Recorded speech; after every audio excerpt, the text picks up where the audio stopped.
Halo semuanya, selamat datang di channel yang tidak layak untuk dihina ini. Sebelum kita mulai, atur posisi santainya, seruput kopinya, dan mari kita berkhayal.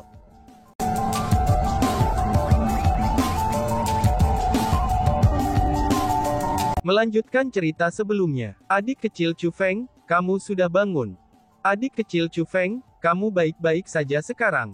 Adik kecil Chu Feng, aku benar-benar lega melihatmu baik-baik saja.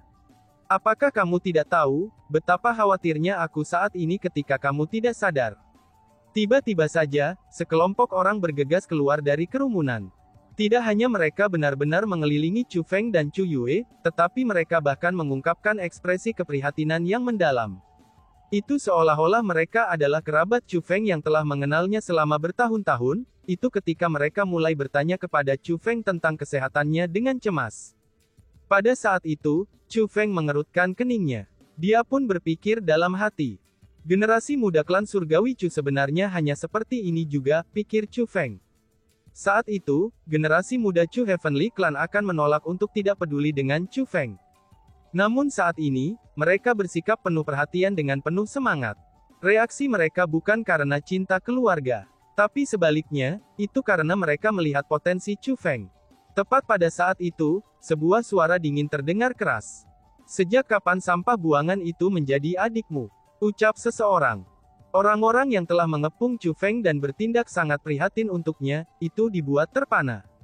Pada saat itu, Chu Feng melihat sebuah kata di wajah mereka. Yaitu, ragu-ragu. Mereka hanya ragu untuk sesaat sebelum segera bubar.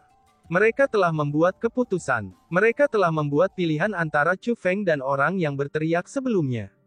Adapun orang yang meneriakkan kata-kata itu sebelumnya, itu adalah pria dengan nama Chu Haoyan. Pada saat itu, Chu Haoyan perlahan-lahan berjalan menuju Chu Feng. Pada saat itu, semua orang telah menutup mulut mereka. Siapapun bisa tahu, bahwa Chu Haoyan ini berencana untuk menimbulkan masalah bagi Chu Feng. Namun, siapa yang akan berpikir bahwa Chu Haoyan tidak segera berusaha membuat hal-hal sulit bagi Chu Feng setelah tiba di depannya. Sebagai gantinya, dia melihat ke arah Chu Yue yang berdiri di samping Chu Feng. Menggunakan nada mengancam, dia pun berkata, Chu Yue, tidakkah kamu ingin terus bertahan hidup di klan surgawi Chu? Tanya Chu Haoyan. Chu Feng memperhatikan bahwa wajah Chu Yue segera menjadi pucat karena ketakutan, itu setelah Chu Haoyan mengucapkan kata-kata itu padanya. Dan bahkan, dia bahkan tidak dapat berbicara dengan benar. Ini dapat dilihat bahwa Chu Yue sangat takut pada Chu Haoyan itu. Melihat ekspresi ketakutan di wajah Chu Yue, Chu Haoyan tidak merasakan perasaan melindungi yang lebih adil. Alih-alih begitu, dia menjadi semakin marah, dan bertanya dengan nada yang lebih keras. Aku ini sedang bertanya padamu, bentak Chu Haoyan. Begitu Chu Haoyan mengatakan kata-kata itu, Chu Yue sangat takut sehingga dia segera pindah kembali dan hampir jatuh ke tanah. Chu Feng segera mengulurkan lengannya untuk menangkap Chu Yue, dan kemudian membantunya mundur. Pada saat itu, Chu Feng membawa Chu Yue di belakangnya.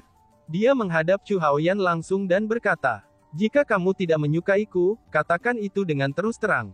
Untuk menargetkan seorang wanita muda, pria seperti apa kamu ini, ucap Chu Feng.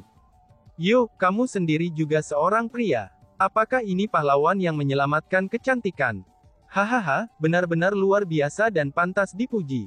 Chu Haoyan mulai mengejek dan mencemooh Chu Feng dengan senyum di wajahnya. Lalu, kilatan tak menyenangkan tiba-tiba muncul di matanya. Dia pun berkata kepada Chu Feng, apakah kamu benar-benar berpikir, bahwa kamu memenuhi syarat untuk berbicara melawan tuan muda ini, hanya karena kamu telah naik ke langkah ke-9 dari 9 langkah petir surgawi, ucap Chu Haoyan.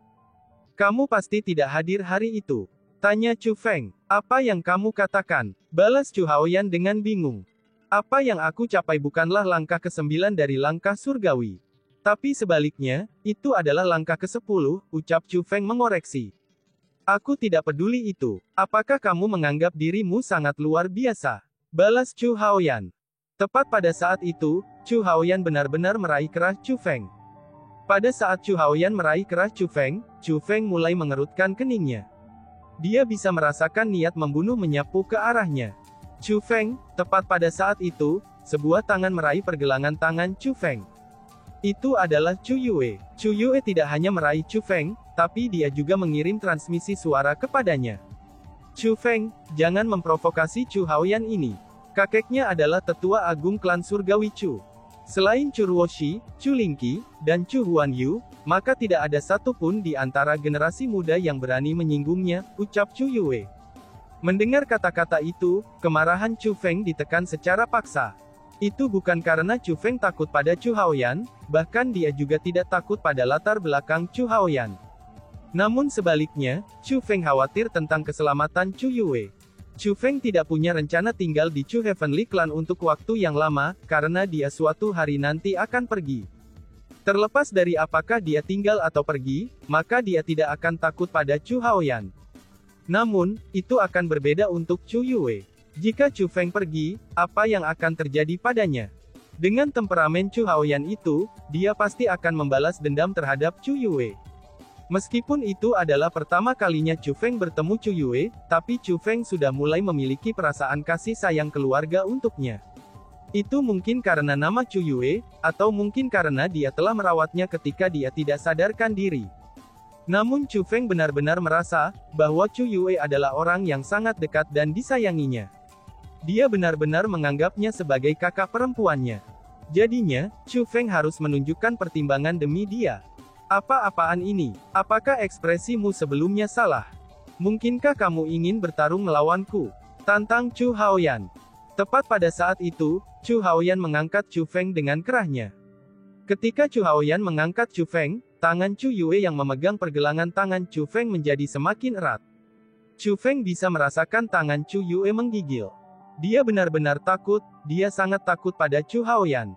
Karena Chu Yue lah Chu Feng akhirnya menekan kemarahannya. Apa ini? Di mana ekspresi yang kamu tunjukkan sebelumnya? Apakah kamu dikabarkan sangat luar biasa, tidak takut, dan berani menyinggung siapapun? Ternyata kamu tidak lebih dari seekor macan ompong. Chu Haoyan mengejek. Bergemuruh. Tepat pada saat itu, gemuruh terdengar dari dalam aula istana ketika sebuah gerbang dibuka. Pada saat itu, mata semua orang langsung bergeser.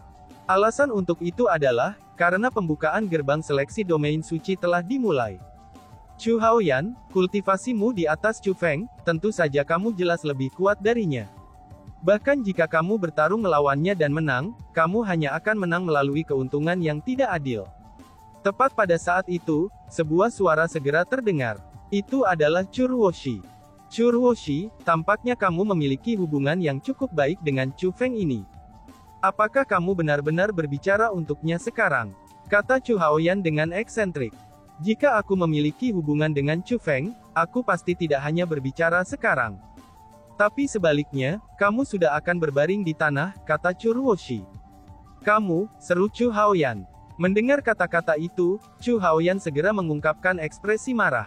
Oh, betapa mengejeknya kata-kata itu. Mereka berdua orang-orang dari generasi muda, dan keduanya jenius luar biasa dari klan surgawi Chu. Tapi Chu Ruoshi tidak menempatkan Chu Haoyan sedikit pun di matanya. Aku hanya punya saran. Seleksi domain suci telah dimulai. Janganlah kita menyia-nyiakan waktu semua orang.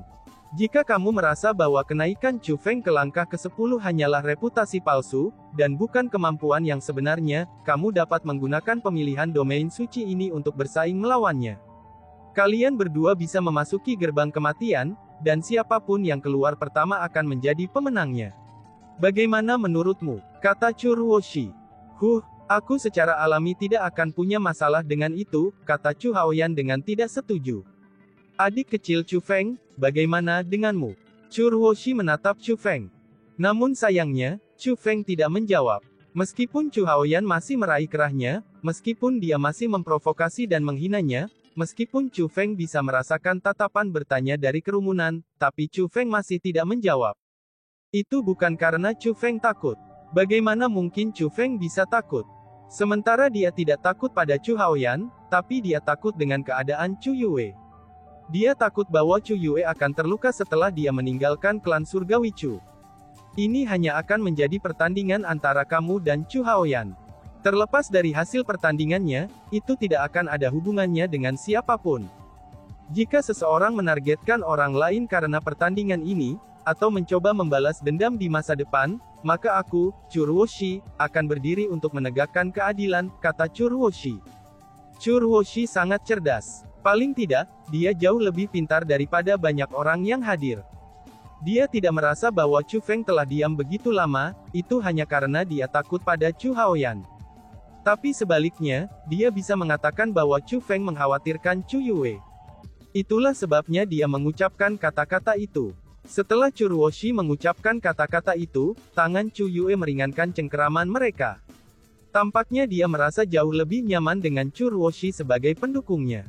Jadi pada saat itu, Chu Feng akhirnya membuka mulutnya dan berkata, "Setuju," ucap Chu Feng. "Cih, kamu baru menyetujuinya sekarang. Mengapa kamu menolak untuk berdebat sebelumnya?" Langkah ke-10 dari langkah surgawi, hahaha. Itu juga tidak seberapa. Saat Chu Haoyan mengatakan kata-kata itu, dia dengan paksa mengayunkan Chu Feng, dan melemparkannya beberapa meter jauhnya. Dia menggunakan begitu banyak kekuatan, sehingga dia hampir menjatuhkan Chu Feng ke tanah. Pada saat itu, Chu Feng memisahkan diri dari Chu Yue. Seperti binatang buas, niat membunuh di matanya segera meledak. "Apa ini? Kamu merasa tidak berdamai?" tanya Chu Haoyan. "Cukup, jangan buang waktu lagi, masuklah." Tepat pada saat itu, Churwoshi berbicara lagi. "Wanita ini tidak punya waktu untuk melihatmu semua bertarung di sini. Aku tidak peduli apakah kamu ingin masuk atau tidak, tapi aku akan masuk," tiba-tiba saja Chu Lingqi berkata. Setelah selesai mengucapkan kata-kata itu, dia segera terbang ke gerbang terbuka. Dan dalam sekejap mata, dia sudah menghilang. Gerakan Chu Lingqi seperti perintah untuk memulai pemilihan domain suci. Banyak orang yang hadir segera berangkat setelahnya, dan mereka juga terbang ke gerbang terbuka.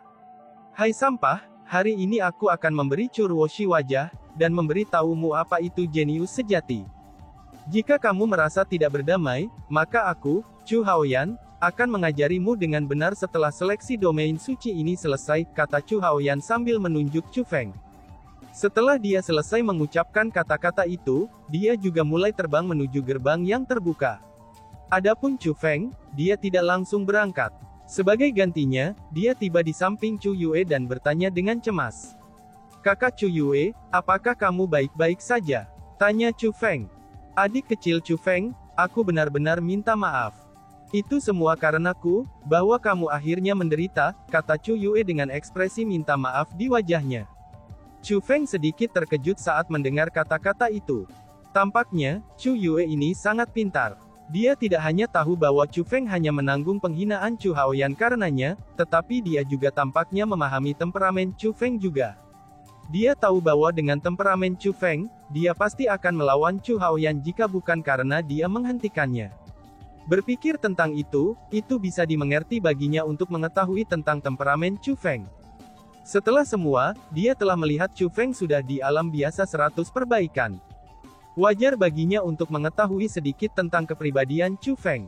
Mungkin justru karena dia tahu tentang kepribadian Chu Feng, bahwa dia akhirnya menghentikannya.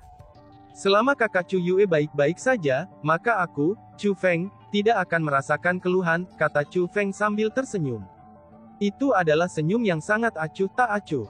Bukan karena Chu Feng benar-benar tidak keberatan dengan penghinaan yang diterimanya. Malahkan sebaliknya, dia tidak ingin Chu Yue khawatir. "Adik kecil Chu Feng, kamu harus masuk dengan cepat. Ingatlah, yang di sebelah kiri adalah gerbang kehidupan, sedangkan yang di sebelah kanan adalah gerbang kematian. Kamu harus memasuki gerbang kematian," kata Chu Yue. "Kalau begitu, kamu berencana memasuki Life Gate?" tanya Chu Feng. Gerbang kehidupan berbeda dari gerbang kematian.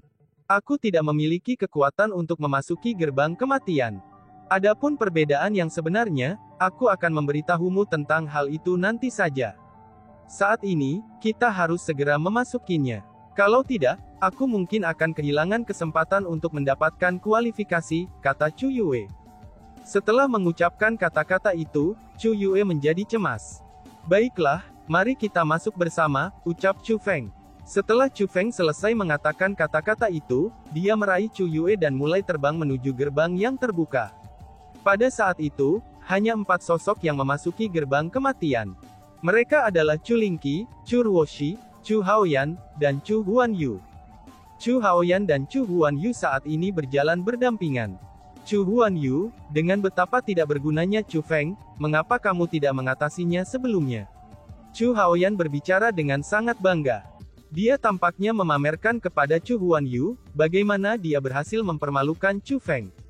Adapun Chu Huanyu, ekspresinya berubah tegas dan kemudian berkata, meskipun aku membenci Chu Feng melebihi siapapun, tetapi Chu Haoyan, aku harus mengingatkanmu, bahwa Chu Feng tidak sesederhana yang kamu bayangkan. Akan lebih baik bagimu untuk mempersiapkan diri, ucap Chu Hanyu. Persiapan apa? Tanya Chu Haoyan. Persiapkan dirimu untuk diatasi olehnya, kata Chu Huanyu. Hahaha, aku diatasi olehnya, baiklah, aku akan menunggunya.